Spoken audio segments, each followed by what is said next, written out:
আমাদের নির্দেশনা না দেব যতক্ষণ পর্যন্ত দাঁড়িয়ে থাকবে।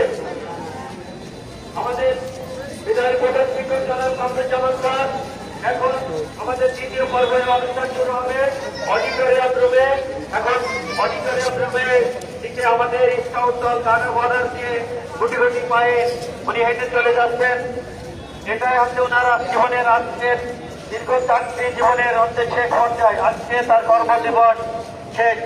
আমাদের ছাত্রছাত্রীবৃন্দ এবং আমাদের সহকর্মী হিসাবে আমরা যারা ছিলাম, আমরা তাকে ঘরোয়া পরিবেশে আমরা তাকে অভিবাদন জানাচ্ছি। আর তার এখন আস্তে আস্তে মঞ্চের দিকে এগিয়ে যাচ্ছেন।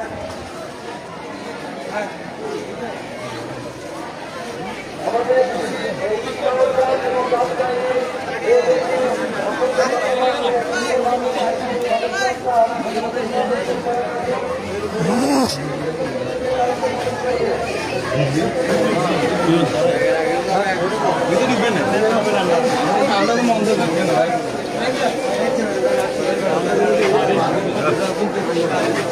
কি আমার